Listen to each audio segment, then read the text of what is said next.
A todos, de nueva cuenta al modo presencial. Queremos volver a las viejas costumbres, obviamente sin hacer a un lado la tecnología y todo eso, pero creo que es importante la convivencia y estar en un espacio que está hecho para todos nosotros. El crecimiento de un feto de una manera subóptima. Esto, como todos sabemos, tiene relación o tiene asociación con alteraciones placentarias. Alteraciones a nivel de la implantación placentaria, alteraciones a nivel de la invasión placentaria que ocasiona a la larga alteraciones también en el intercambio de nutrientes y de oxígeno, que a la larga van perjudicando tanto al producto como a la madre. Si hablamos de la madre, esto puede estar asociado con preeclampsia. Si hablamos del producto, pues más que nada con restricción del crecimiento, que es el tema de hoy. Estábamos acostumbrados nosotros desde hace ya muchos años, quizás muchos de los que estamos aquí en nuestra formación, a que catalogáramos a un producto con restricción. Bueno, para empezar, ni siquiera le llamábamos restricción, le llamamos retraso en el crecimiento. La terminología ha cambiado, pero estábamos acostumbrados a llamarles productos con retraso en el crecimiento aquellos que estuvieran por debajo del percentil 10 de normalidad, de unas curvas que eran muy estrictas y eran unas curvas, entre comillas, de normalidad basadas en pesos neonatales, ¿sí? Se comparaba el peso de un bebé que hacíamos la fetometría en la semana 28 con el valor que aparecía en esa curva de un feto, de un bebé que había nacido a las 28 semanas. Pues para empezar, esto era algo erróneo. ¿Por qué? Porque estábamos tomando como normalidad el peso de un neonato a la semana 28, y pues si alguien nace a la semana 28 es porque algo no está bien, algo no estaba normal. Y estábamos tomando como base o como referencia estos pesos de neonato. Afortunadamente las cosas fueron cambiando, se fueron haciendo nuevas curvas, nuevos percentiles que ya nos permiten hacer una clasificación más adecuada. Actualmente se define a la restricción del crecimiento, como podrán ver ahí, como la incapacidad del feto para alcanzar su potencial de crecimiento genéticamente determinado.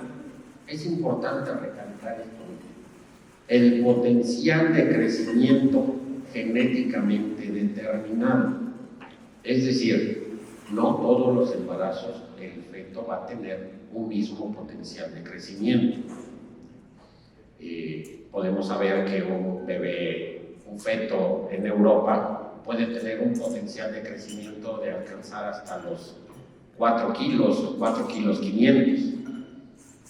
Y mientras para un feto en nuestro medio, que al nacimiento tenga un peso de 2,800 puede ser algo normal, porque estamos genéticamente determinados para eso, pero para un europeo puede ser una alteración, ¿sí?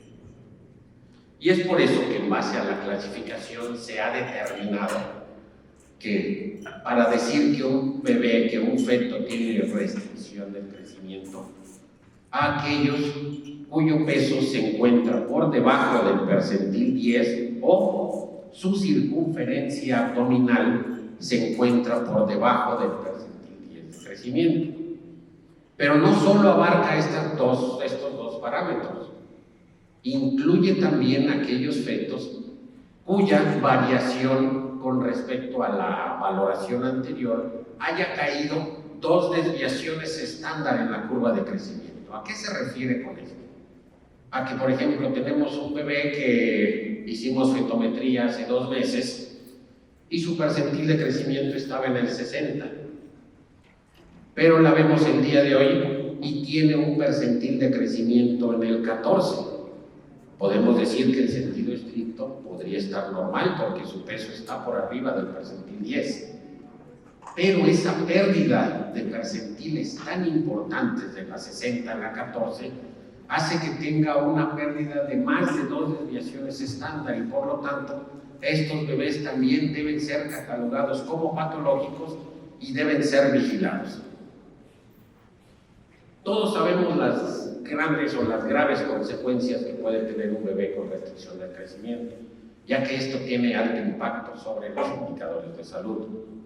Una de las principales causas, o de las primeras causas, es la prematurez, y ya todos sabemos las consecuencias económicas, hospitalarias y sociales que puede tener un bebé prematuro. Pero además, sabemos que la restricción ocupa la segunda causa de mortalidad perinatal. La tasa de mortalidad perinatal en nuestro medio se ha descrito de 120 por cada 1000 nacidos vivos. Los fetos con restricción del crecimiento tienen un riesgo de cursar con asfixia intraparto en el 50% de los casos. 1 de cada 3 óbitos tiene el antecedente de restricción en el crecimiento, y la mitad de los bebés con cromosomopatías también tienen ese factor de riesgo, restricción en el crecimiento. Estadísticamente se ha descrito que el 15% de los embarazos están afectados por una restricción del crecimiento. Sin embargo, estas estadísticas varían de acuerdo a la localidad o a la zona geográfica. Por ejemplo, los países desarrollados tienen una incidencia mucho menor que la nuestra, del 6.9. Los países en desarrollo refieren incidencias de hasta el 23, es decir, casi 1 de cada 4 embarazos tiene restricción del crecimiento. En América Latina el promedio que se ha descrito es del 10%, pero lo que sí es que se dice que aproximadamente al año nacen 30 millones de productos con restricción del crecimiento, con todas las posibles secuelas y complicaciones que esto puede llevar. Y una de las principales complicaciones más severas, pues evidentemente es la muerte fetal. Habíamos mencionado que el 30% de los óbitos tiene restricción del crecimiento. Se ha descrito que todo producto con un peso fetal estimado abajo del percentil 10 es el principal factor de riesgo para muerte fetal. Y de acuerdo al percentil se va incrementando, ¿no?, el riesgo. Se considera que por abajo del percentil 10 el riesgo relativo es del 1.5 veces más. Por abajo del percentil 5 el riesgo relativo para muerte fetal es de 2.5. Y el riesgo es mucho mayor cuando este embarazo no lleva un control prenatal adecuado y no se puede detectar oportunamente o correctamente la restricción en el crecimiento. Y basado en esto, bueno, pues se han hecho varias clasificaciones, muchas escuelas han hecho su definición y sus clasificaciones, en las cuales no vamos a profundizar. Han descrito también muchos esquemas de tratamiento, que si le damos esto, que si le damos calcio, que noxaparina, que leaquinina, que carnitina, que 20,000 cosas. Pero al final se ha descrito que lo más importante, han concluido que para tratar de incidir o disminuir o impactar en estas cifras que les acabo de mencionar, es importante un cuidado y vigilancia hemodinámicamente, de la hemodinámica fetal. Y para esto es que el Colegio de Querétaro ha invitado esta noche a 2 expertos, no solo de renombre local o estatal, sino también de renombre nacional e internacional. Tenemos al doctor Antonio Méndez González, ya conocido por todos nosotros, médico ginecobstetra, egresado del Hospital ABC de la Ciudad de México. Él realizó medicina y terapia fetal en el Hospital Clínic de Barcelona. Tiene una formación en neurosonografía fetal en el Hospital Clínic de Barcelona y en el Hospital de Tel Aviv Medical Center en Israel. Y es el actual director de medicina fetal avanzada. Y tenemos también el gusto y el honor de presentarles al doctor Daniel Saliba Rodríguez, médico ginecobstetra, egresado de la UMAE 23 del IMSS en Monterrey, donde también realizó la subespecialidad en medicina materno-fetal. Tiene una estancia formativa en cardiología fetal en el Children's Hospital de Los Ángeles. Tiene un posgrado en investigación clínica en un grupo clínico de investigación de la Universidad de Harvard y es director de Profetal. Nadie mejor que ellos dos para hablarnos y explicarnos de este tema.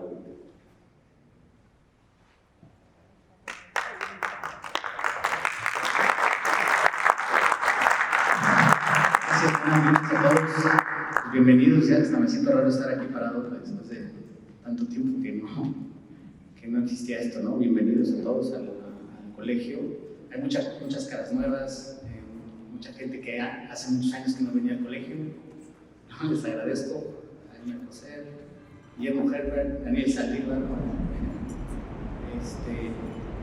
Y tenemos gente nueva, ¿no? Y dentro de la gente nueva, el doctor Baruch Ugalde, presidente de segundo año del ISSSTE, aquí en Querétaro, que es de la primera generación aquí en Querétaro, y es un alumno muy entusiasta y nos va a hacer presentación de algunos casos. Cualquier parecido con la realidad es mera coincidencia, ¿eh? No se vayan a sentir, no se vayan a ofender. Son casos que llegan y tomamos imágenes y vienen referidas por algún motivo, ¿no? Y vamos a hacerlo interactivo. Lo vamos a hacer con un teléfono. Saquen sus teléfonos y en su teléfono tienen que descargar el QR, así como en los restaurantes, que ustedes saben. Ponen el QR y ahí les va a aparecer toda la presentación y van a poder votar ahí.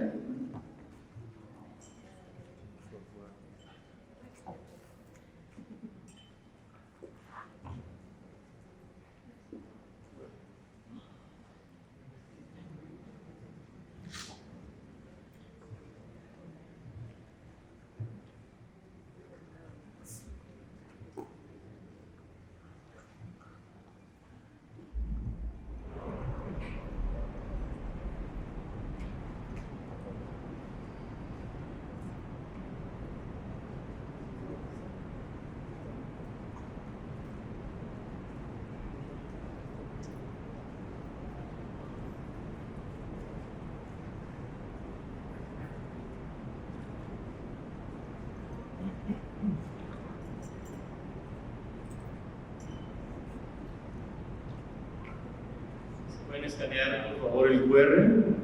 Solo ocupan poner su nombre. Si quieren que sea anónimo, también es válido. No va a salir su nombre en las respuestas. Ustedes nos dicen cuando ya la mayoría haya escaneado el QR.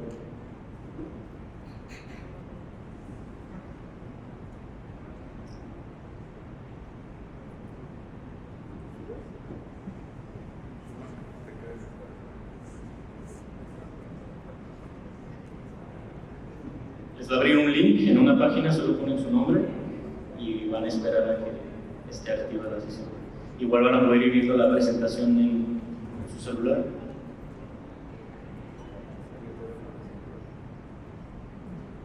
Yo creo que ya la mayoría ya tiene...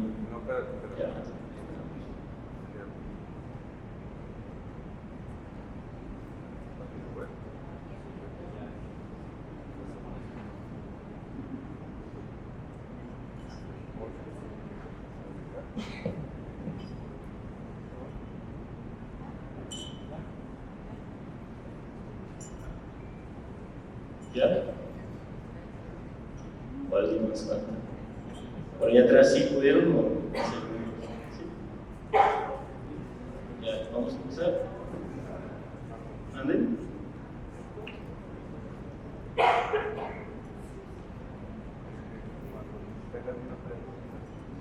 Pues bueno, como ya el doctor ya me ocupa presentación, médico materno fetal formado en Clínica de Barcelona y neurosonografía en Tel Aviv, Israel. Y bueno, vamos a empezar con nuestro primer caso.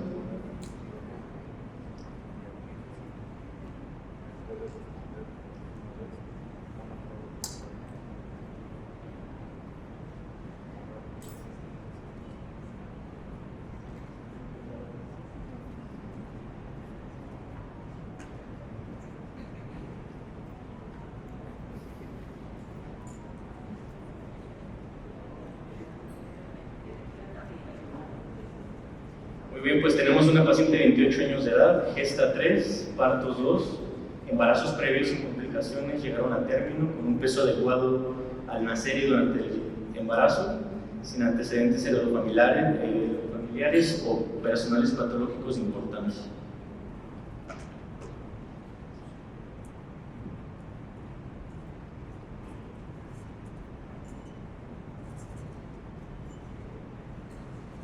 Tiene un ultrasonido de segundo trimestre en el cual es referida por encontrar un presentil estimado de 2%. Y en la valoración que realizamos nosotros encontramos un percentil 3, por lo cual procedemos a valorar el ultrasonido con el cual están datando el embarazo y con el cual llevó su control, encontrando las siguientes imágenes.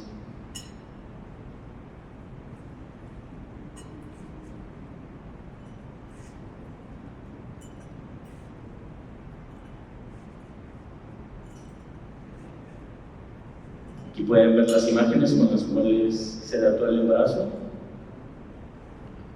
Y a continuación vienen las primeras preguntas. Bueno, la pregunta aquí es, ¿el estudio que vieron, este estudio que están viendo, es confiable para datar el embarazo? ¿Sí o no? No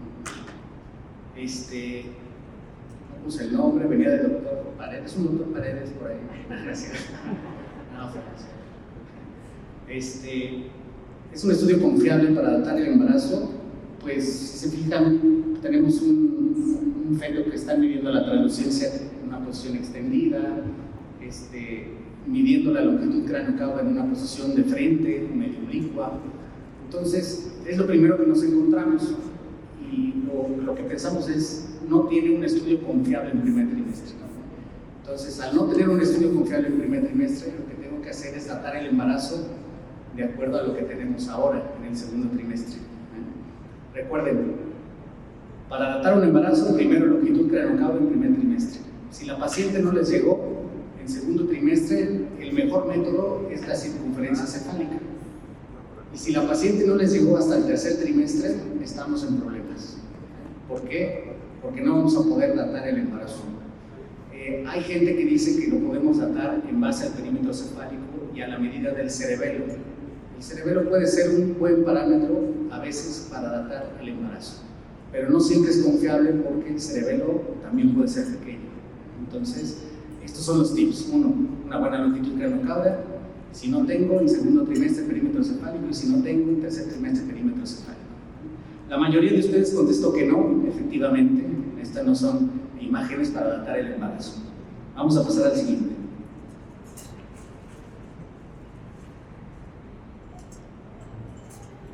Bueno, pues en fin se percentil adecuado, no se data en el embarazo y nos queda dentro de un percentil normal, un percentil 56. Y pasamos al siguiente caso.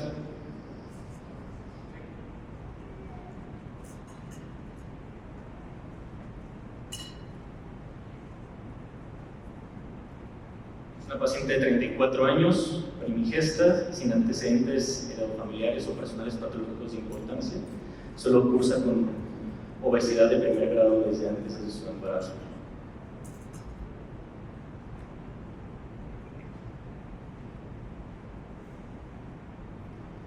Este es su ultrasonido del primer trimestre. Aquí tenemos un ejemplo de una adecuada toma, de una longitud cráneo-caudal. Y pues lleva su control por medio externo y es referida a medicina fetal avanzada de urgencia para una valoración por una restricción del crecimiento intrauterino temprano. Y bueno, se presentó en nuestro servicio con una fetometría que se realizó. Aquí vemos las imágenes. Ahorita es importante que vean las imágenes y en base a ello determinen. Este es un diámetro bivarietal y una circunferencia cefálica. La pueden ver y aquí en la pantalla. Y después tenemos un perímetro abdominal.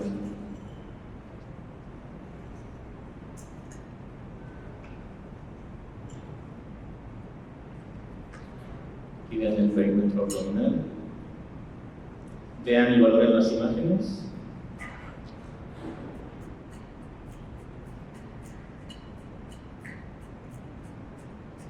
Por último tenemos una longitud femoral, igual valórenla y vean la calidad de la imagen.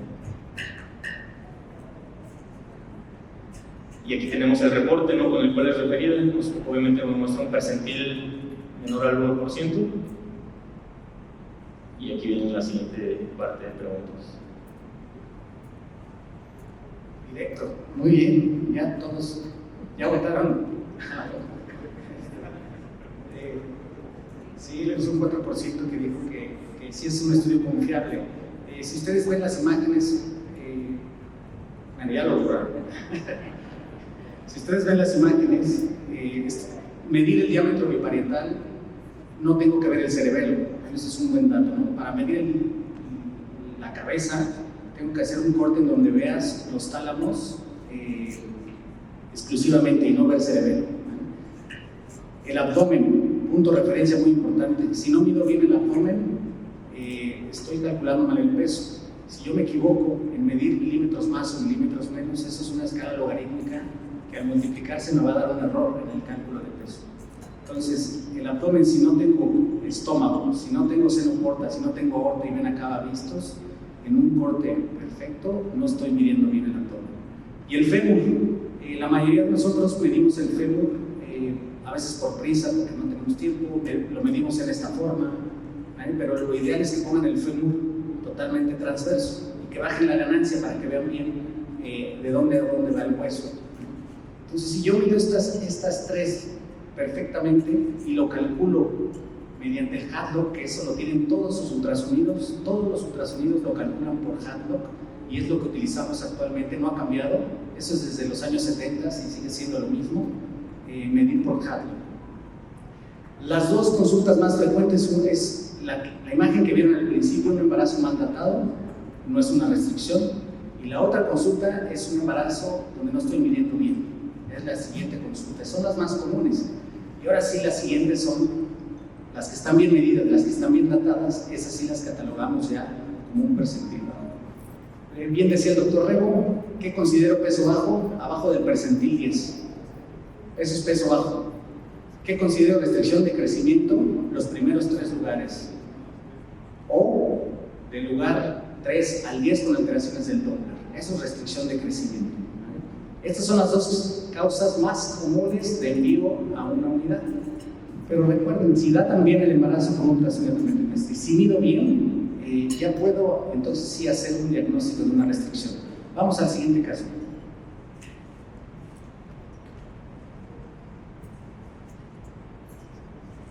Y bueno, igual se corrigen las medidas, tomar una adecuada fetometría y queda dentro del percentil 49 normal.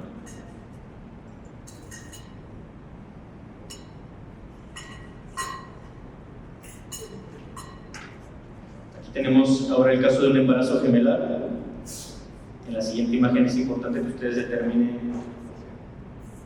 valoren bien esta imagen para que determinen la cronicidad. Veanla. Y bueno. Pregunta, ¿qué tipo de corionicidad es en base a esta imagen? Ya nos hemos cansado desde hace 9 años en decir cómo definir ese tipo de corionicidad. Aquí tenemos, la mayoría está votando por el monocorial biamniótico. Un pequeño, no se lo refiero, es válido, ¿no? Si no sé verlo, lo refieres a un lugar donde lo vean bien. Monocorial monoamniótico no porque tengo una membranita que está separada, ¿no? O sea, y es un embarazo monocorial biamniótico, estamos de acuerdo todos, el 88%.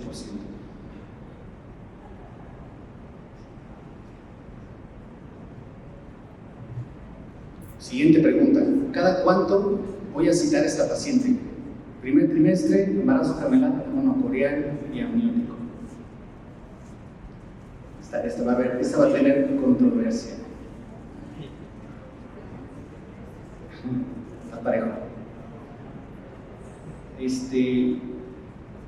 La mayoría, esto está preocupante. La mayoría me está diciendo que cada 3 semanas. La respuesta aquí es cada semana, idealmente. ¿Por qué? Porque estos embarazos gemelares monocoriales se pueden complicar en cualquier momento.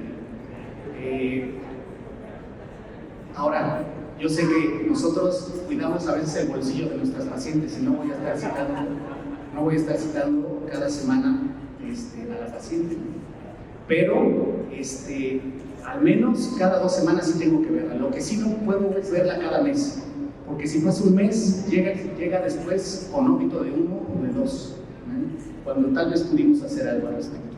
Entonces, esta pregunta es cada semana, idealmente. Cada 2 semanas lo pueden estirar, pero es idealmente cada semana. Ya cambió, fíjate, de cada 3 semanas. Resulta que ese embarazo monocoreal, sí lo estaban viendo cada semana o cada 2 semanas, y después llegan las 24 semanas y tienen esta imagen de ambos fetos, un tórax grande y un tórax pequeño, a las 24 semanas. La pregunta es, ¿cuál es el diagnóstico más probable? Una respuesta es síndrome de transfusión fetofetal, otra es un síndrome de arteria reversa de un gemelo, una es que se hicieron un FIV y transfirieron embriones en diferente momento, por eso uno es grande y otro es pequeño, otro tiene una malformación cardíaca uno, por eso uno es más pequeño, o el otro es una restricción selectiva de crecimiento. Aquí la mayoría nos está contestando que es un síndrome de transfusión fetofetal, ¿no? Y esto está mal, ¿no? No puedo diagnosticar una transfusión fetofetal nomás viendo la diferencia de tamaños. Para diagnosticar una transfusión fetofetal es ver líquidos, ver vejigas, medir el Doppler del ductus del receptor. O sea que aquí no lo puedo saber. Lo que sí puedo saber es ya cada vez están notando más, restricciones selectivas de crecimiento. Y tiene que ver con restricción, y es un bebé, un embarazo monocoreal y amniótico, y tiene restricción de crecimiento uno. Y tiene una restricción de crecimiento importante, casi prácticamente es de la mitad del tamaño uno del otro. Viene la siguiente pregunta. Es una restricción selectiva de crecimiento. ¿Cuál es el siguiente paso que tengo que hacer? Ya vi que es una restricción, ¿qué tengo que hacer? Doppler al gemelo grande, Doppler al gemelo pequeño, un láser placentario, interrumpo el embarazo a las 24 semanas o hago un manejo expectante. Muy bien, la mayoría dicen, ok, si uno está chiquito hay que hacerle Doppler al pequeño. Es correcto, eso vamos a hacer un Doppler, la mayoría. Láser placentario no es un síndrome de transfusión fetofetal, no amerita un láser placentario de momento. Manejo expectante, pues se va a morir tal vez alguno de ellos, no puedo esperarme porque se va a morir tal vez el pequeño. ¿Cuál es el manejo indicado? Restricción de crecimiento. Lo voy a hacer Doppler al pequeño, y el Doppler del pequeño le hago un umbilical y me muestra este patrón de una arteria umbilical. ¿Cuál es el manejo indicado? Me voy a esperar, le indico un láser placentario para separar las placentas y que cada quien tenga su territorio, ocluyo el cordón del chiquito que sé que se va a morir para proteger al grande. Todas las opciones anteriores son correctas o ninguna de las anteriores son correctas. Aquí se pone difícil el asunto. ¿Por qué? Porque no es una decisión que nos competa a nosotros como médicos. También le compete a los padres, ¿no?, tomar esa decisión. Entonces aquí ninguna de las anteriores puede ser correcta, ¿no? Hay que sentarse con los papás y decirles, hay riesgo de que se muera un bebé, tiene 24 semanas, y si se muere ese bebé chiquito, el otro va a tener repercusiones, se va a morir o va a tener daño neurológico. Entonces, en este tipo de gemelos que llamamos restricción selectiva de crecimiento tipo 3, por este patrón de arteria umbilical que está presente, reverso, se llama restricción de crecimiento tipo 3 en gemelos monocoreales. Y estos no sabes cómo se van a comportar. Vamos al siguiente caso.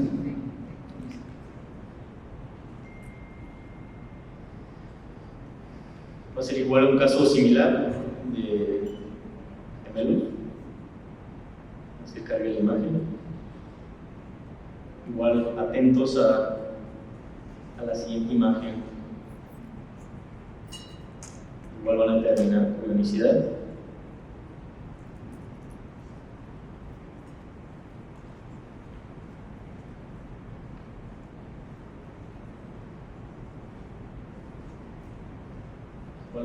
No olviden esta imagen y vamos a pasar otra vez a una sesión de preguntas.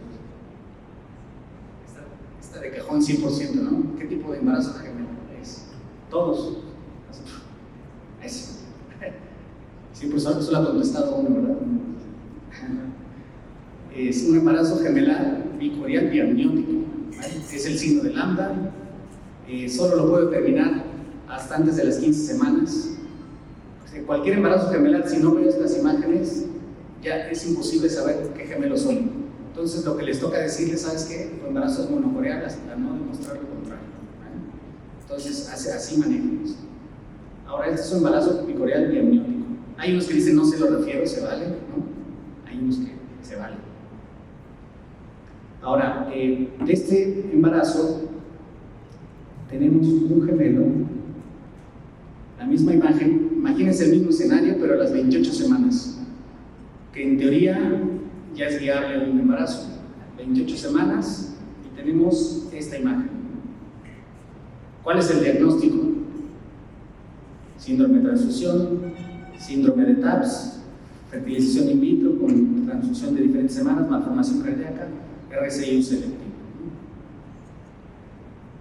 Muy bien. La mayoría opina por una restricción selectiva. Si se fijan, hay restricción selectiva en gemelos monocoreales y restricción selectiva en gemelos bicoreales. Existen. Pero la toma de decisiones es diferente. Aquí es completamente diferente. ¿Cuál es el siguiente paso que tengo que hacer? ¿A quién le tengo que hacer Doppler? ¿Al grande o al pequeño?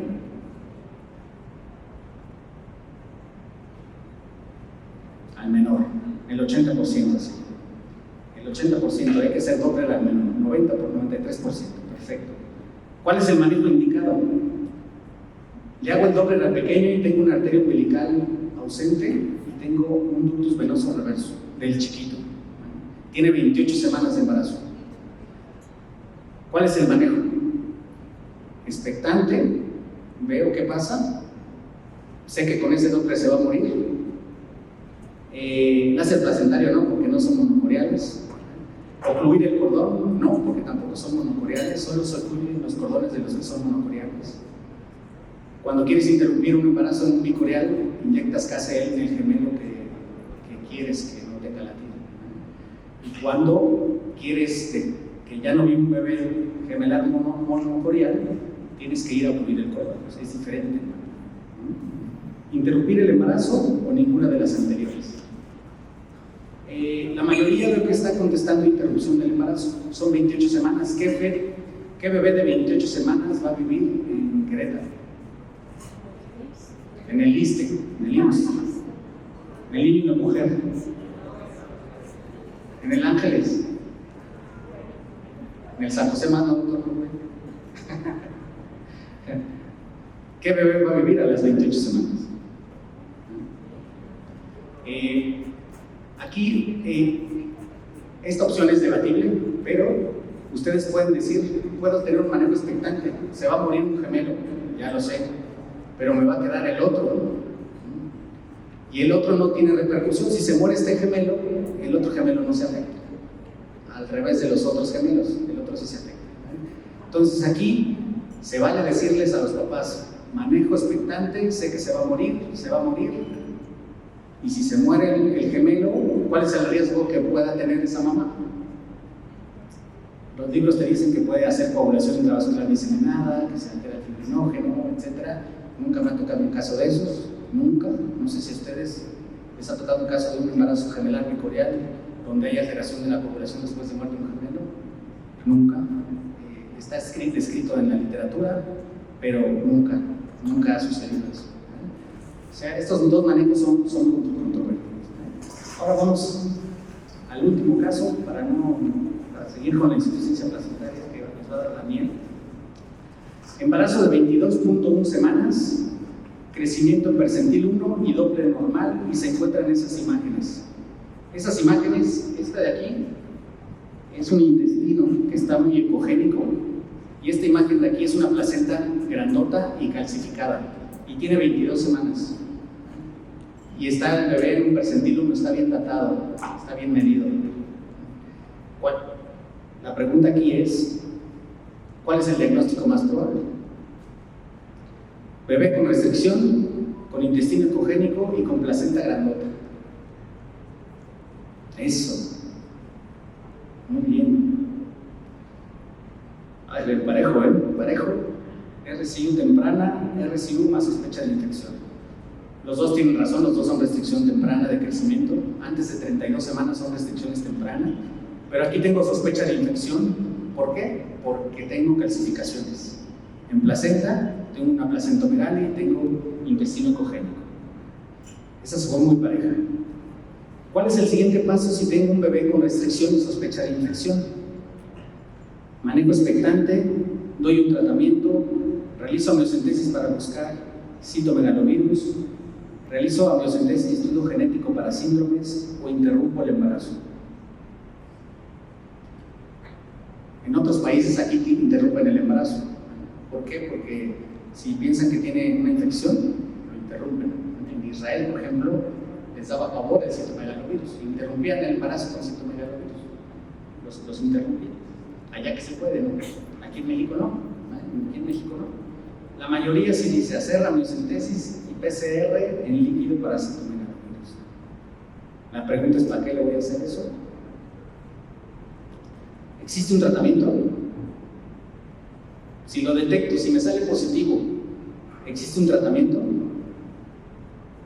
¿O no? ¿Y cuál es, no?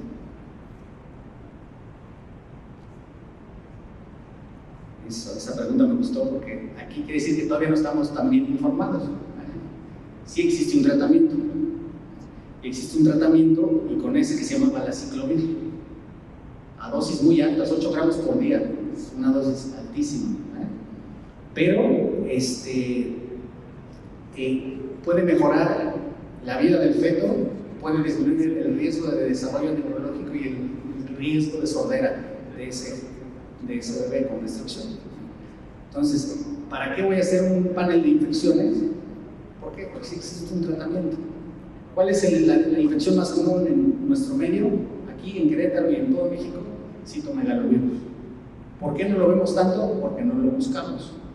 Si a todas las pacientes le hicieran unos anticuerpos indirectos para citomegalovirus, IgM, IgG, van a ver que la prevalencia es altísima. ¿Cuál es la recomendación que se hace en el mundo? Que hagan anticuerpos indirectos, IgM, anticuerpos indirectos para citomegalovirus, IgG e IgM, a todas las pacientes, y más a las pacientes en riesgo. ¿Cuáles son las pacientes en riesgo? Mamás solteras, maestras, cualquier gente que esté en contacto con niños y que esté en periodo reproductivo es un factor de riesgo. Porque si te infectas de citomegalovirus y te embarazas, te infectas en el primer trimestre, tu riesgo de una infección primaria es de un 30 o un 40%, es muy alto. Y si te infectas en el primer trimestre, el riesgo es mucho mayor que si te infectas en el segundo o en el tercer trimestre.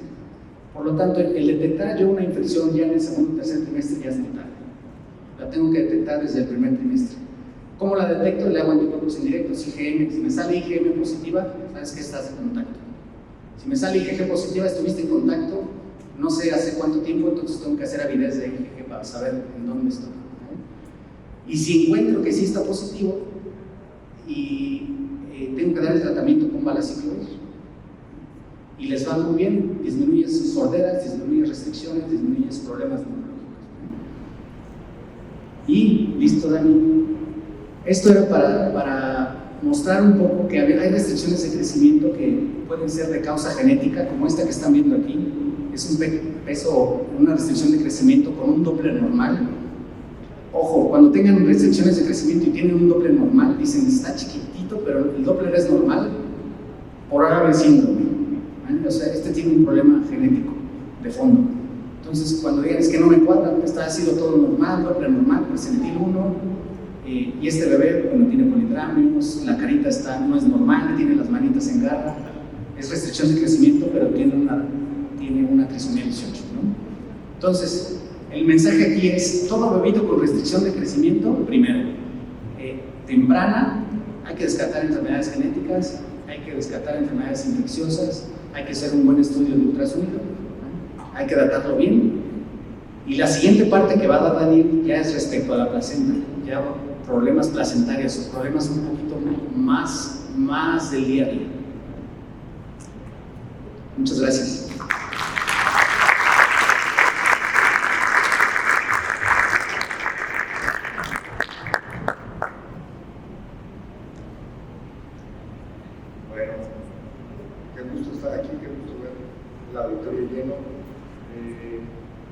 nos pusimos de acuerdo tú y yo en hacer preguntas, pero no en la aplicación para las preguntas. Entonces les voy a pedir que igual escaneen aquí el código que va a aparecer.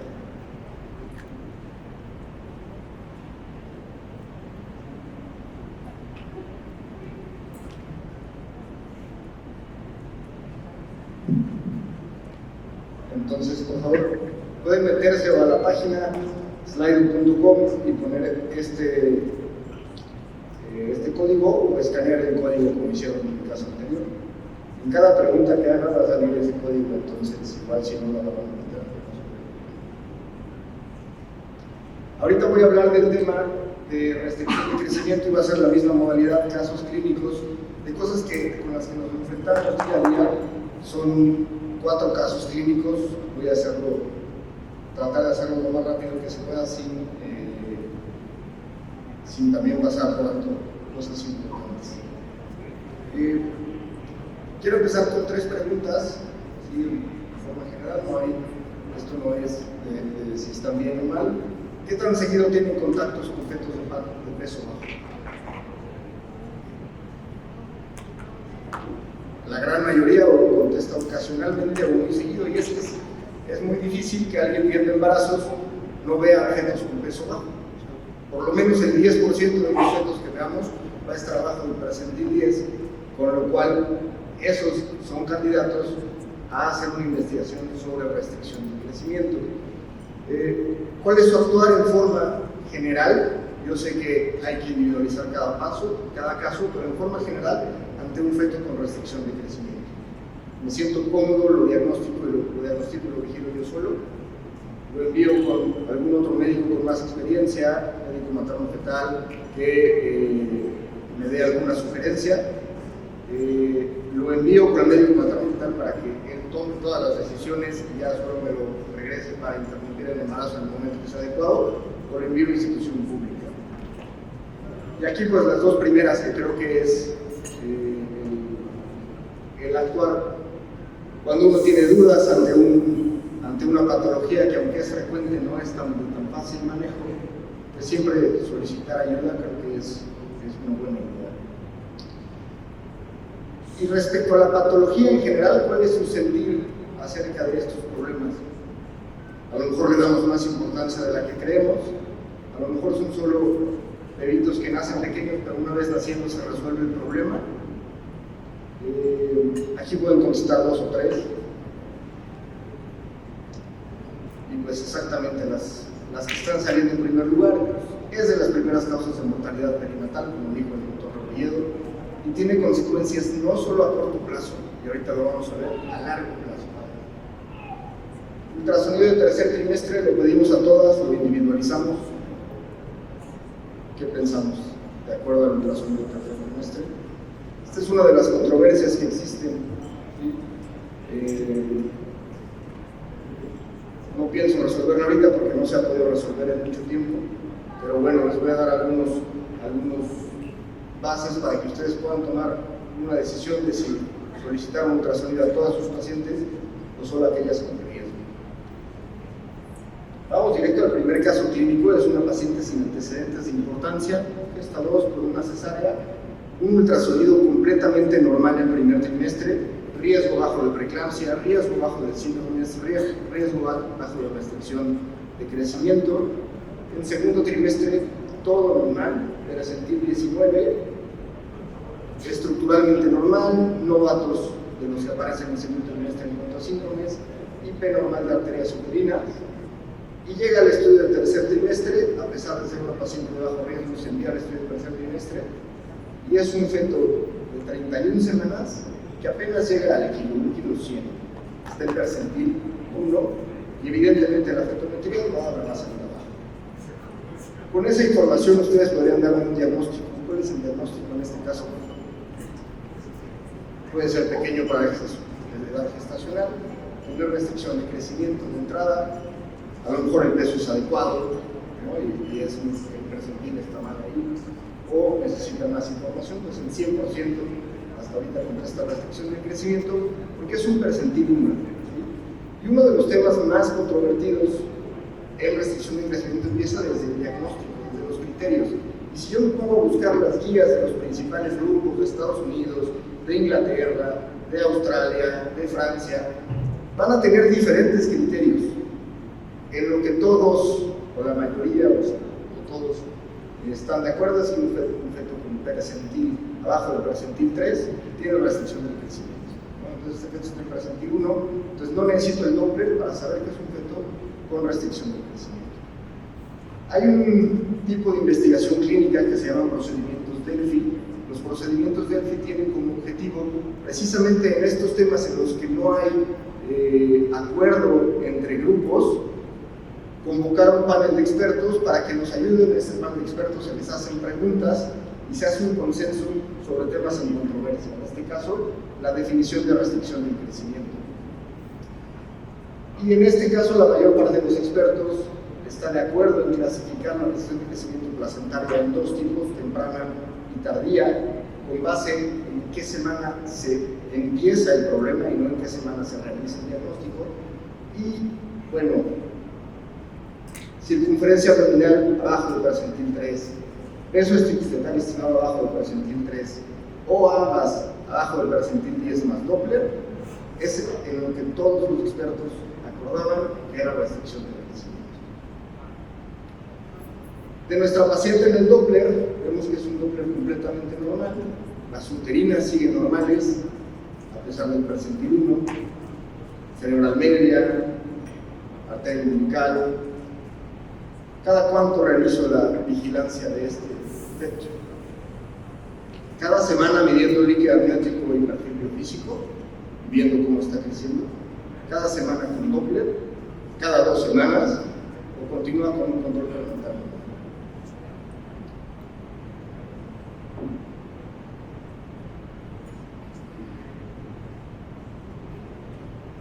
Muy bien, hay muchas maneras de monitorizar el bienestar fetal. Sin duda y por mucho, la mejor de ellas es la flujometría Doppler. El perfil biofísico se altera, y lo vamos a ver más adelante, mucho más tardíamente que el Doppler. Es decir, un feto con un perfil biofísico normal puede tener un ductus venoso alterado. Con lo cual, lo mejor es hacer un Doppler cada semana o cada 2 semanas, dependiendo de a quién le quieran hacer caso. Por ejemplo, esta es la Sociedad de Medicina Materno-Fetal de Estados Unidos. El caso en el que nosotros estamos sería en este cuadrito, abajo del percentil 1, cada 2 semanas si el Doppler está normal. Si le queremos hacer caso a Europa, esta es la guía de Barcelona, cada semana, en este caso abajo del percentil 3, cada semana la vigilancia. Entonces el mensaje es, hay que vigilarlo de forma más estrecha y con Doppler. Lo vemos a las 32 semanas, continúa con el Doppler normal, las uterinas siguen normales. Es un feto que pesa muy poquito, está en 1,1 kg en 31 semanas. ¿Cómo esperan que se comporte este feto? Podrán decirte que las arterias uterinas están normales, entonces el feto se va a mantener estable. O se trata de una restricción de inicio temprano, que se diagnosticó en semana 31, con lo cual la posibilidad de deterioro es alta.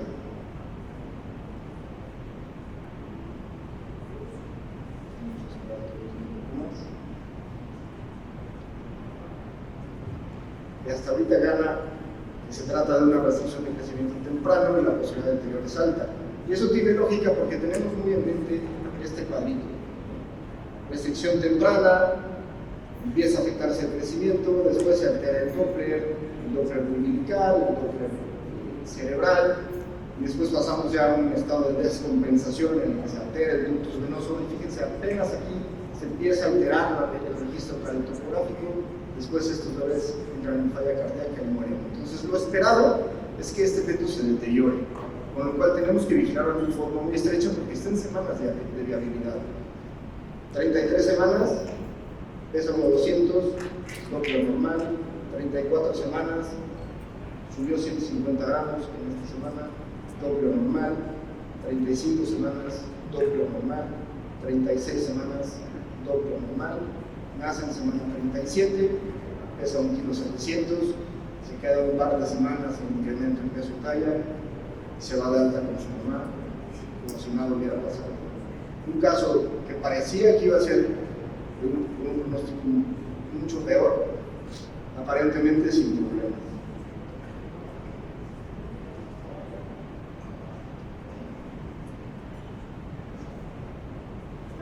Muy bien, en el siguiente caso, no me sale la diapositiva del caso, pero bueno, se los voy a platicar. Paciente de 38 semanas, gesta 3, 2 partos y un feto en percentil 5. 38 semanas, gesta 3, 2 partos y un feto en percentil 5. No es un percentil muy bajo. ¿Cuál sería su conducta a seguir? Ya tiene 38 semanas, repito, 2 partos y un peso en percentil 5. Pide un Doppler, hago inducción de trabajo de parto porque ya está ahí de término, tiene 2 partos, ya le falta poquito para que empiece a solicitar un trabajo de parto, manejo expectante, pero opero. Muy bien, eso me gusta que todos hayan escogido un Doppler. Pensaba que iba a haber otras respuestas, está perfecto. Ante cualquier feto en peso bajo, no importa en qué semana esté, hay que hacer un Doppler.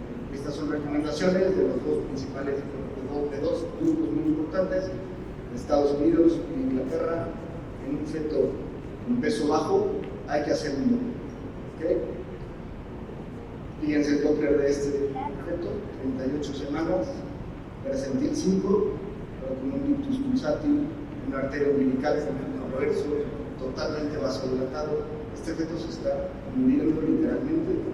Si este feto entra en trabajo de parto, lo más seguro es que termine en asfixia, si bien no. Entonces, el mensaje otra vez, 38 semanas, aunque tenga 2 partos previos, aunque ya tenga 2 centímetros de dilatación, primero un Doppler, o la otra, no hay un Doppler, yo preferiría operar, si no tengo el acceso a un Doppler.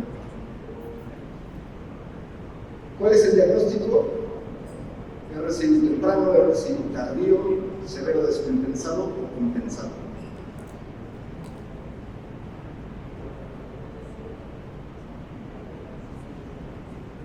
Aquí el diagnóstico es de una restricción del crecimiento severa descompensada.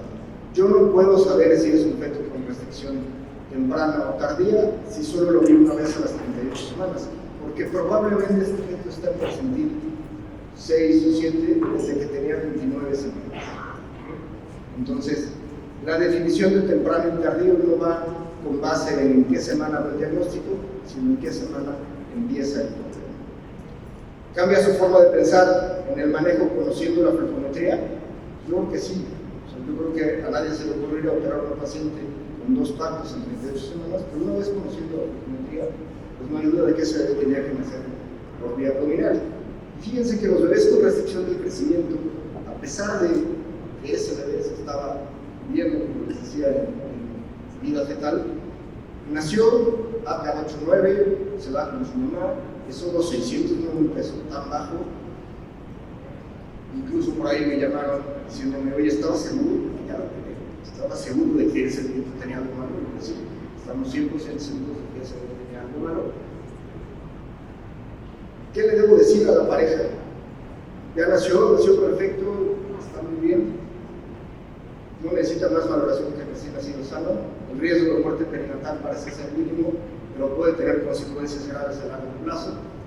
Por la patología de crecimiento está dada por la placenta y una vez quitándole la placenta ya no tiene mayor problema.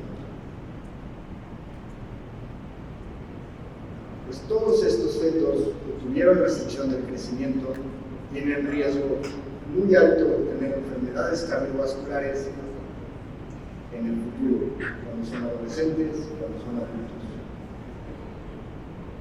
Solo sabiendo el peso al nacer, entre menos peso al nacer, sabemos que el riesgo de enfermedades cardíacas coronarias aumenta. A menor peso, mayor riesgo. Porque hay una remodelación cardíaca, porque hay algo que conocemos como programación fetal, en el que estos fetos aparentemente cambian, como si cambiaran el chip, tienen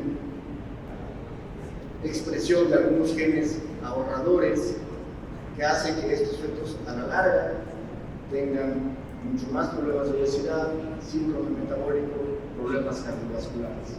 ¿Cómo podemos impactar? Pues una vez que se hizo el diagnóstico, a pesar de que todo haya salido bien, tenemos que ser muy claros con estos pacientes que estos fetos necesitan ir a terapias de rehabilitación temprana, que necesitan llevar una dieta adecuada y la intervención que ha demostrado mucho mejor resultados para poder revertir esto es la lactancia materna exclusiva. Tenemos un tercer caso clínico. Este es de inicio similar al primero que vimos, 28 años, primigesta, y lo único que llama la atención es una arteria umbilical única en semana 22. La arteria umbilical única, si bien se ha escrito mucho sobre esa, lo que realmente está relacionado es con peso bajo al nacer. Hasta 3 veces más riesgo tiene un bebé con arteria umbilical única de nacer de bajo peso que un bebé que tiene un cordón umbilical normal. Si lo comparamos, por ejemplo, con el riesgo de cromosomopatías, si es aislado, el riesgo de cromosomopatías aumenta de un 3 a un 4%, no más. En cambio, aquí aumenta 3 veces el riesgo de que nazca de bajo peso. Entonces, desde ahí yo tengo que decirle a la paciente que es una paciente de alto riesgo para la restricción de crecimiento. 26 semanas, llegan el feto del versátil 4, restricción temprana, estadio 1, con datos discretos de vasodilatación cerebral, Doppler normal de arterias uterinas. Les vuelvo a hacer la misma pregunta que vimos en el primer caso. De acuerdo a los datos mostrados, se tarda en una restricción de inicio temprano, la posibilidad de deterioro es alta, o se mantiene estable. Es un caso muy similar, uterinas normales, restricción temprana. ¿Qué es lo que yo esperaba? La mayoría esperamos que se deteriore. Como este otro es el mismo esquema, como en la restricción temprana hay una secuencia de pasos en el flujo Doppler que nos ayuda a saber en qué momento ese feto se empieza a deteriorar, en qué momento tiene que nacer. Aquí ustedes pueden escribir, yo sé que conocen y usan clasificaciones de restricción de crecimiento. Si quieren escribir alguna otra, además de la de Barcelona, yo sé que hay varias, y precisamente esta es la intención de esta diapositiva. Hay muchas definiciones, hay muchas clasificaciones de restricción de crecimiento. Aquí les pongo 3 diferentes, no pretendo que las vean todas. Esta es otra más de la Sociedad de Estados Unidos. Mi mensaje es, hay muchas clasificaciones. Para mí es más importante entender por qué se están alterando los flujos Doppler que aprenderme y casarme con una clasificación. Si yo entiendo qué es lo que está pasando con ese bebé, si entiendo por qué se va alterando primero el cerebro, después el umbilical, después el ritmo órtico, después el ducto venoso, entonces no necesito ninguna clasificación. 28 semanas con 6 días, restricción temprana, y un salto desde semana 26 a semana 28. Fueron 2 semanas. Esto fue acordado con la paciente, sabíamos que en semana 27 prácticamente saliera como salía el Doppler, no lo íbamos a interrumpir, y entonces, en contra un poco de las guías, decidimos verla hasta dentro de 2 semanas. Y en 2 semanas, realmente es que sorprende que haya pasado en 2 semanas de restricción 1 a restricción 3, esto basado en la clasificación de Barcelona, que es la que yo uso precisamente por los números, porque es muy fácil para mí explicarle a un paciente que va de 1 a 2 a 3 y que la última es 4, que después de 4 ya no hay nada más. La arteria umbilical reversa. Fíjense el Doppler de la arteria umbilical, conflicto reverso, encuentro esta placenta con zonas muy amplias de infartos placentarios que no están haciendo un estudio estructural, un ductus venoso optimizado. Hay una progresión evidente del estadio clínico. Aquí indicamos inductores de madurez pulmonar. Se le explica a la paciente que el riesgo de muerte es alto, ya sea fetal o perinatal, porque pesa 700 gramos. En este caso se decidió no hacer una amniocentesis por parte de la familia para descartar alteraciones infecciosas cromosómicas, pero teníamos un estudio estructural normal. A los 2 días, 29 semanas, pesan 900 gramos, restricción 3 de 4, un efecto totalmente descompensado, pero un ductus venoso que todavía tiene flujo anterógrado. ¿Conocen calculadoras para manejo de restricción en línea? ¿Sí las conocen pero no las usan, o no sabemos para lo que existen?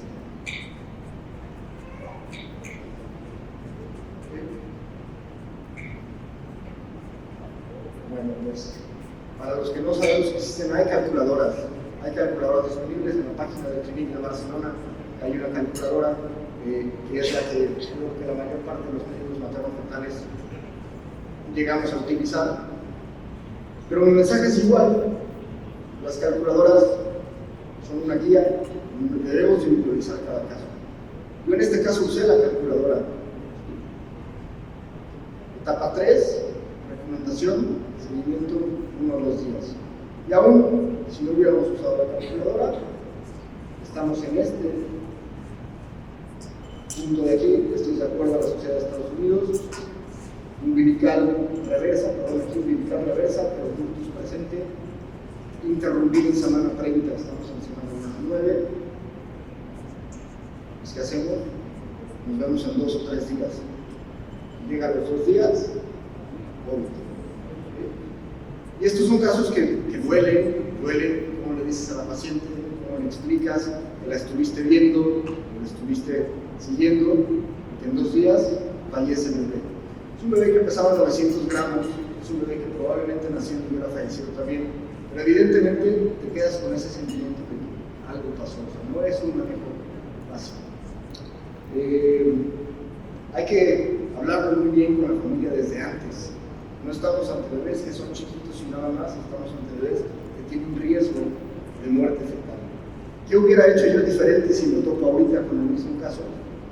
Pues algo que no hice es hospitalizar a la paciente. ¿Sí? Tal vez mi decisión de seguir esperando hubiera sido la misma, pero hay que hospitalizar a la paciente porque ahí sí ya entra y ya hay utilidad del registro cardiotocográfico. Una vez que el ductus se expulsa, el registro cardiotocográfico nos ayuda a saber en qué momento ya tiene que nacer, aunque la guía me diga que una semana más. Si ese bebé tiene desaceleraciones sin actividad, tendrá que nacer en ese momento. ¿Okay? Y recordar que una vez que hay una centralización severa, no solo con la arteria cerebral media alterada, sino ya con el istmo alterado, el deterioro puede ser en horas. ¿Okay?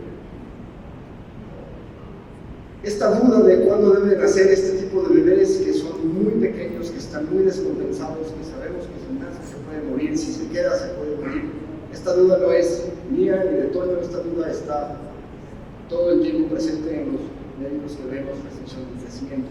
Hay un estudio muy grande que no es nuevo, es del 2003, pero es de estos estudios que ya son clásicos, que se siguen estudiando, la misma población se va siguiendo, en donde efectos con este tipo de restricción grave muy temprana, se le pregunta al médico tratante y le dice, bueno, ¿sabes qué hacer? Si el médico tratante dice que sí, se le da la libertad al médico tratante de qué hacer, interrumpir o esperar. Pero si el médico tratante contestaba, no sé qué hacer, entonces esos bebés se aleatorizaban a 2 grupos. Un grupo que nacía luego, un grupo que se esperaba hasta que el médico tratante estaba seguro de que ya tenía que nacer. Entonces, digamos, era un grupo inmediato y un grupo un nacimiento un poco tardío. Fíjense en esta tabla. En el nacimiento inmediato, mucho menos óbitos, pues es que solo desde que tomaron la decisión de que se adaptó a que lo operaban, 2 óbitos, pero 23 muertes neonatales. En el grupo en el que se esperó, la media de espera fue de 4 días, tampoco crean que fue tanto. La media de espera fue de 4 días. 9 óbitos, o sea, mucho más óbitos. Aquí pasó lo que me pasó a mí en este caso. 12 muertes al nacimiento, la mitad de las muertes. Después estos bebés, o estos ya niños, los siguen a 2 años, los que sobreviven, los siguen a 2 años. Y fíjense aquí como a 2 años el índice de parálisis cerebral, de necesitar ayuda auditiva, de ceguera, es mucho mayor en el grupo de nacimiento inmediato. Entonces, mi mensaje no es espérense hasta el último. El mensaje es, ante la duda, está bien esperar. ¿Okay? No es una decisión fácil, pero ante la duda, está bien esperar y hablarlo con la paciente. Y el último caso, bueno, este es un caso de una restricción tardía, severa. Tenemos un bebé de 33.6 semanas, percentil 1, con este Doppler. Igual arteria umbilical reversa, arterias uterinas muy elevadas, istmo aórtico reverso, ductus venoso reverso. Aquí la conducta a seguir, pues creo que no es difícil, 35 semanas. La conducta a seguir, bueno, pues es el nacimiento inmediato vía abdominal. ¿Qué es lo difícil de este caso? Es que a las 33 semanas detectemos que tiene una restricción de crecimiento. Y por eso es que la pregunta que yo decía al inicio del tercer trimestre a todas, sí creo que se debe hacer una evaluación del tercer trimestre a todas las pacientes. Porque el problema de la restricción tardía no es el manejo. El manejo es muy fácil, tiene que interrumpirse el embarazo. Lo difícil es el diagnóstico, que se nos escapen estos bebés, porque ya salió el primero normal, ya salió el segundo normal, la paciente no es de bajo riesgo. Como puntos clave, ya para terminar, es muy importante, como decía todos, tenemos que conocer la edad gestacional desde el principio. Si no estoy seguro de la edad gestacional del paciente, me meto en problemas en el tercer trimestre. Entonces, longitud cráneo cabo del primer trimestre, cefálica del segundo trimestre. Yo les voy a dejar un mensaje aquí que yo usaba cuando estaba encargado de la clínica de restricción de crecimiento. Me llegaba restricción de crecimiento en semana 19, 20, 21. Antes de semana 22 es extremadamente raro que haya restricción de crecimiento placentario. Entonces ese bebé o está mal fechado, o tiene citogármidos, o tiene alteraciones genéticas. Es extremadamente raro que haya restricción de crecimiento antes de semana 22, 23. Entonces, muchas veces lo que yo hacía es, bueno, mejor lo llevo, lo empiezo desde semana 22, le doy cita a la semana, a las 2 semanas, y si llevo la curva de crecimiento normal, la verdad es que el bebé que estaba mal fechado. No es importante aprendernos una clasificación o usar calculadoras. Es importante saber qué está pasando con el bebé cuando yo me encuentro un bebé con alteraciones. Lo difícil en la restricción de crecimiento temprana es el manejo, saber si nace o si se interrumpe. Yo espero con estas 2 o 3 diapositivas que hablamos de eso, poder dejarles un mensaje de que las dos tienen sustento, no es una decisión fácil. La restricción tardía, lo difícil es diagnosticarlo y saber que tengo que recomendarle a esa paciente un seguimiento estrecho a largo plazo por el riesgo de enfermedad metabólica, de enfermedad cardiovascular, cuando este niño sea adulto.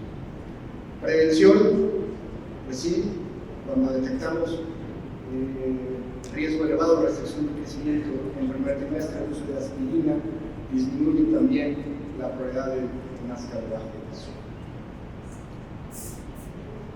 Tienen, esto es lo que tenemos para presentar y quisiera saber si hay alguna pregunta. Al doctor Antonio, para mí. Muchas gracias.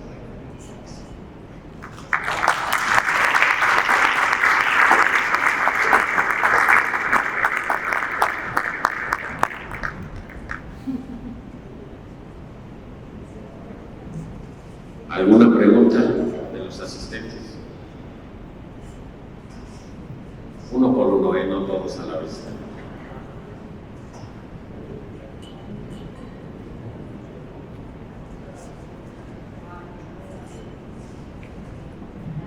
La doctora Ramírez tiene una pregunta. ¿Quién más de este lado? El doctor Del Río.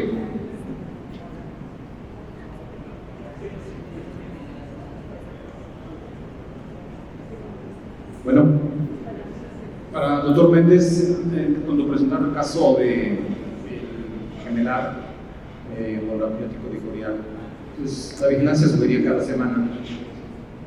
Pero, ¿qué hacer? O sea, me refiero, ¿qué intervención se puede hacer como para prevenir algo? Simplemente esperar en un eventual caso, un deceso o...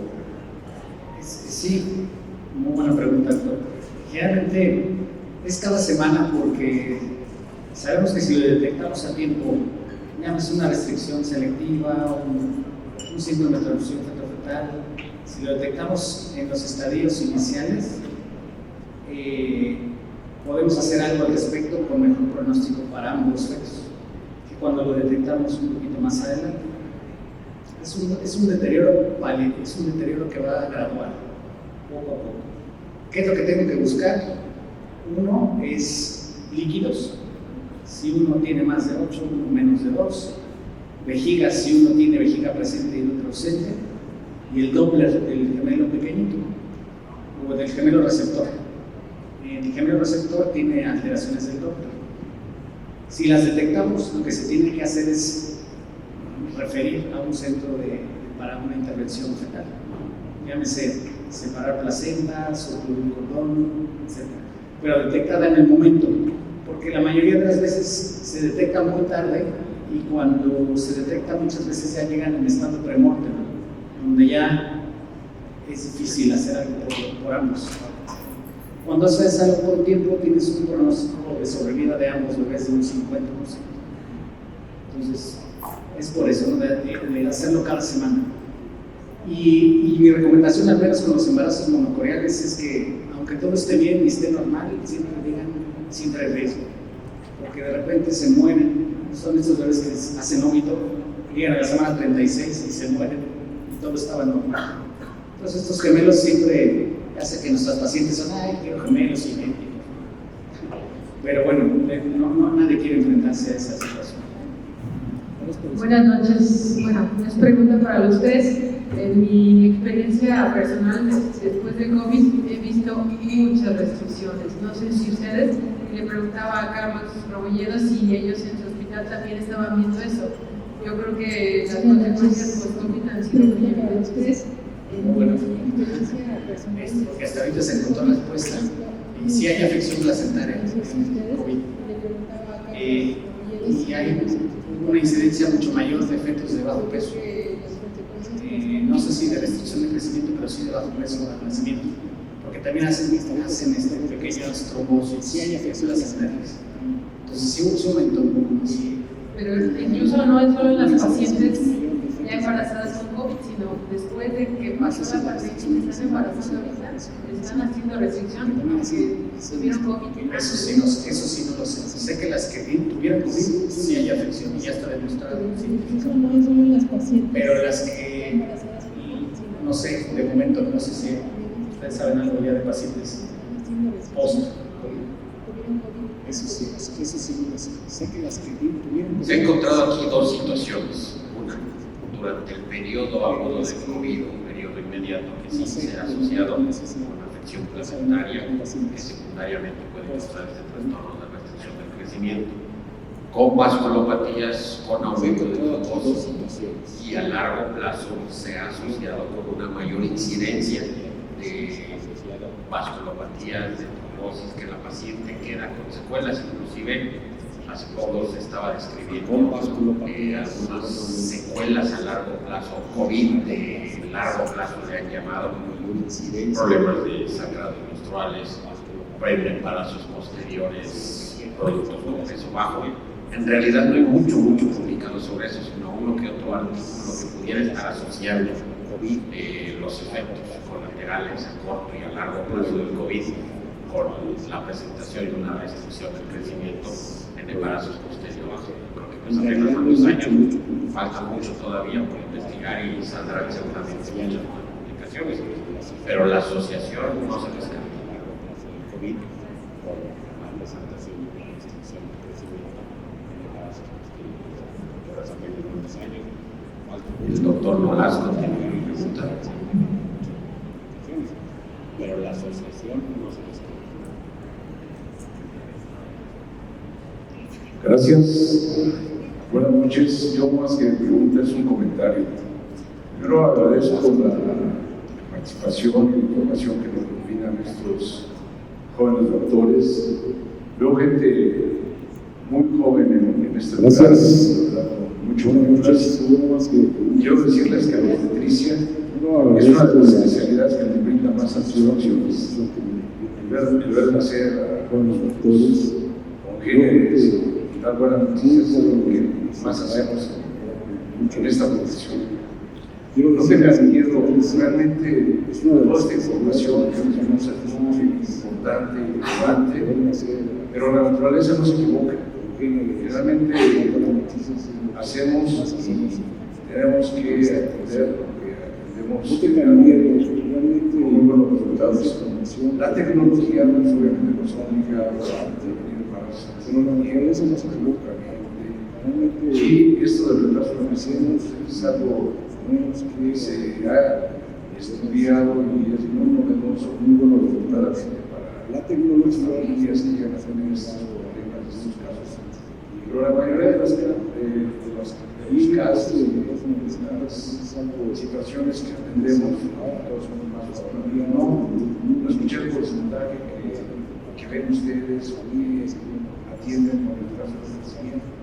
Pero la mayoría de los casos, sin embargo, creo que en la mayoría de los casos tenemos muy buenos cuidados, la naturaleza no se equivoca, algo viene más, escuché por la naturaleza que hoy en día desecha gracias por su información. Buenas noches.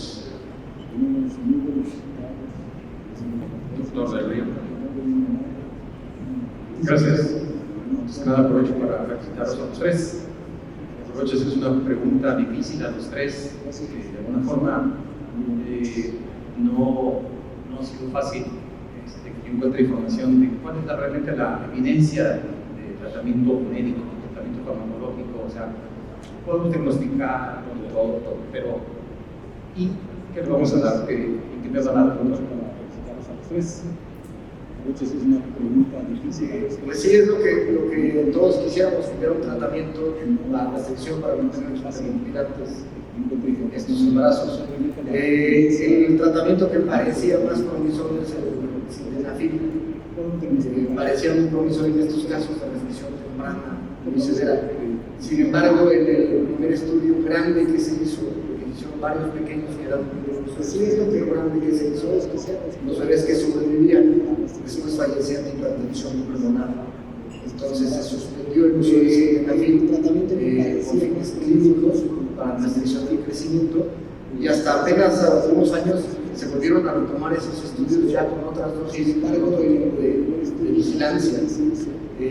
La L-arginina, también hay algunos estudios, pero se ha criticado mucho la L-arginina porque no son estudios randomizados, es decir, no son estudios aleatorizados a unos les dan y a otros les dan arginina, sino que a las pacientes que les ocurrió tomar L-arginina veían de qué tamaño nacían sus bebés y a los que no la tomaban de ella nacían. Se ha visto que nacen un poco más grandes los que toman arginina, pero realmente es que de fondo sabemos que estas pacientes ya estaban preocupadas desde antes por el peso y por el estar en su embarazo. Entonces hay muchos otros factores que intervienen que son factores como arginina. Los estudios que han salido o que se han hecho aleatorizados sobre la arginina en pacientes de bajo riesgo no han mostrado que les ayudar en el crecimiento de los bebés, y ya con la restricción de crecimiento instalado tampoco. Entonces,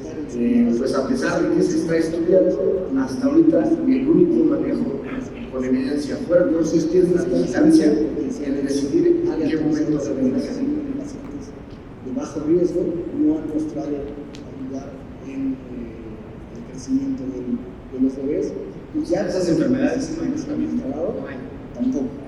Entonces, solo es el manejo y el seguimiento que es la clave para el buen desenlace. La prevención con aspirina en los pacientes con antecedentes de restricción de crecimiento. Tiene una paciente que ya tuvo restricción de crecimiento en un embarazo anterior, puede ser candidata a aspirina, aunque tenga el doble normal de las materias superiores. Solo es el manejo y el seguimiento que es.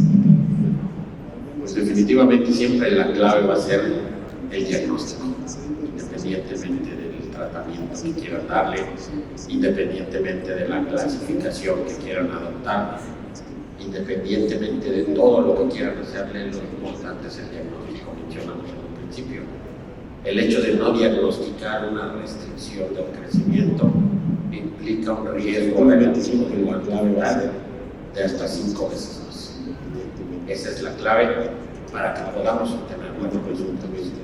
Y pues bueno, en aras del tiempo, agradecemos a los ponentes de hoy, al doctor Daniel Saldívar y al doctor Antonio Méndez, del Colegio de Médicos Especialistas de Nefrología y Obstetricia de Querétaro, un pequeño obsequio, su constancia, al doctor Antonio Méndez, y también queremos agradecerle al doctor Baruch Ugalde. Adelante, doctor. Al doctor Antonio Méndez, Un pequeño obsequio por parte del Colegio de Médicos Especialistas. Agradecemos a todos su asistencia. Continuamos con unos avisos parroquiales, segunda parte, por parte del doctor Alfredo Castillo. También queremos agradecerle al doctor Baruch Ugalde. Adelante, doctor.